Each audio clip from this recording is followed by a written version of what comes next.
hari ini kita lakukan untuk pertama kalinya dalam sejarah pemerintahan Kabupaten Kerom, ya, Latsar golongan 2 dan 3 CPNS formasi 2018 kita adakan di tahun 2021 karena pandemi COVID yang berkepanjangan dan hari ini bisa kita laksanakan.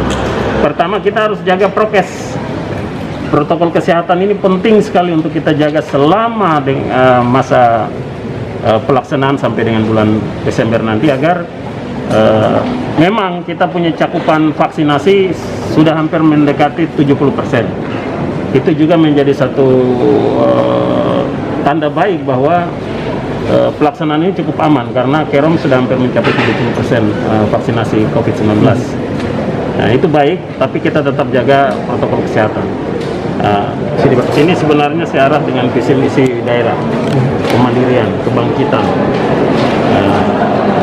dan untuk pemerataan dan pertumbuhan wilayah Kerom. Maka ini sebuah konsekuensi amanat dari RPJMD kita, di mana Kerom ini harus bangkit dan mandiri. Maka untuk itu semua kegiatan yang dilakukan dengan menggunakan anggaran daerah dan juga melibatkan pemerintah Kabupaten Kerom sedapat mungkin dilakukan di Kerom. Kita harapkan dengan diadakannya Latsar di Kerom hari ini itu memberikan kita suatu pesan bahwa Kabupaten Kerom ini bisa melaksanakan event-event lain, kegiatan-kegiatan lain untuk kepentingan pertumbuhan di wilayah ini, ya, untuk kemandirian dan lain-lain. Dan kita harapkan pegawai-pegawai baru ini mereka mengenal wilayah ini, mereka mengenal masyarakat dan mengenal wilayah Kerom.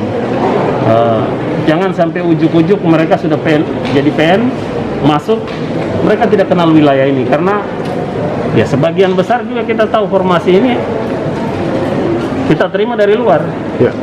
Dan ini suatu konsekuensi kenapa kita lakukan di Kerom, supaya mereka mengenal wilayah dan masyarakat, dan akhirnya bisa berbaur pada saat mereka PN, mereka sudah siap tempur, mereka sudah on fire, siap untuk melayani. Saya harapkan kegiatan ini mari kita sama-sama dukung, kita berdoa supaya kegiatan ini semua berjalan lancar dalam lindungan dan pertolongan Tuhan sampai selesai. Tidak ada yang satu arah melintang, tidak ada sesuatu yang serius untuk menghalangi kegiatan ini. Tadi ada di sambutan Bapak ada satu hal yang menarik bahwa Bapak tidak akan mengeluarkan SK PNS mereka kalau mereka tidak ber-KTP Kerom. Nah, itu mungkin bisa dijelaskan? Ya, itu sebuah kebijakan. Itu kan kebijakan kepala daerah, di mana saja selama tidak bertentangan dengan peraturan dan perundang-undangan, kepala daerah itu memiliki kewenangan penuh untuk mengatur sebagai pembina kepegawaian. Pejabat pembina kepegawaian itu memiliki kewenangan untuk membuat sebuah kebijakan kepegawaian. Sehingga saya pikir itu bukan pernyataan kosong, saya akan lakukan. Nah, siapa yang tidak tinggal di Kerom, tidak mendukung kebijakan daerah untuk kemandirian Kerom, saya pikir SK-nya nggak akan saya proses, tidak akan saya proses untuk menjadi PN. Saya pikir masalah besar di Kerom ini sebenarnya kita tahu, dari 3.000 PNS Kerom, itu hampir 2.000 tinggal di luar Kerom. Itu masalahnya, sehingga perputaran uang di wilayah ini menjadi masalah serius, sehingga hasil-hasil pertanian itu menjadi tidak terserap. Hasil-hasil pertanian, hasil kebun masyarakat ini susah. Masyarakat harus membawa dengan kos yang besar lagi ke pasar-pasar di kota. Di sana dengan harga murah, mereka harus tawar-menawar dengan pedagang-pedagang di pasar sana, sehingga mereka banting harga yang cukup jauh, sehingga untuk keuntungan bagi petani dan masyarakat Kerom itu tidak ada. Banyak kerugian, dan kita mau PNS ini tinggal di Kerom.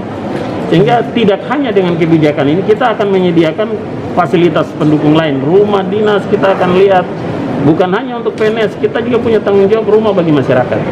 Ini semua harus jalan paralel. Masyarakat kita perhatikan di satu sisi, tapi di sisi lain pegawai negeri sipil Kerom ini juga harus kita perhatikan dari sisi strategi perumahan. Nah, ini sedang kita siapkan dalam beberapa tahun ke depan. Memang rumah dinas kita saat ini terbatas, ya, untuk pejabat setingkat eselon 2 itu yang sedang tersedia. Untuk eselon 3 dan di bawahnya, apalagi dengan sekarang ada penyetaraan jabatan, itu hampir sebagian besar eselon 4 akan hilang. Kita akan fungsional, ya. akan fungsional. Nah, ini kita tunggu provinsi, arahan provinsi seperti apa, tapi umumnya eselon 4 sudah tidak ada. Ya, lebih banyak fungsional. Dan saya pikir Ini berjumlah 381 orang. Jadi ini akan berlangsung kurang lebih 30 hari di dalam kelas. Kemudian ada aktualisasi, akan kembali ke dinas masing-masing. Setelah itu akan kembali mempresentasikan apa yang telah dikerjakan. Kemudian sekarang akan menilai hasil dari pendidikan mereka. Terus mereka kenapa tidak di rumahkan, apa kesulitannya? Ya, jadi terkait dengan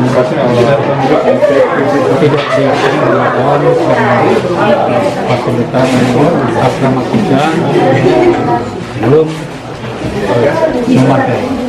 Oleh karena itu akan menjadi concern pemerintah ke depan dalam rangka mendukung pembangunan di Kabupaten Kerom.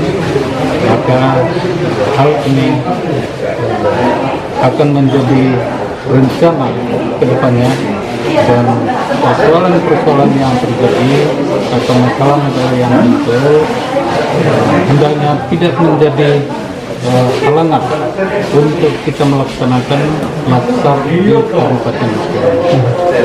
Karena kita tahu bahwa pelaksanaan laksar ini kita laksanakan di Kabupaten Kerom. Pak izin, dari 300-an tadi formasi apa saja Pak? Iya, jadi peserta laksar ini terdiri dari formasi guru, dari medis, kemudian dari tenaga teknis lainnya. Oke, Pak, mungkin selama 30 hari ini poin apa yang harus dipegang? Poin apa yang harus menjadi catatan penting bagi para peserta ini, Pak?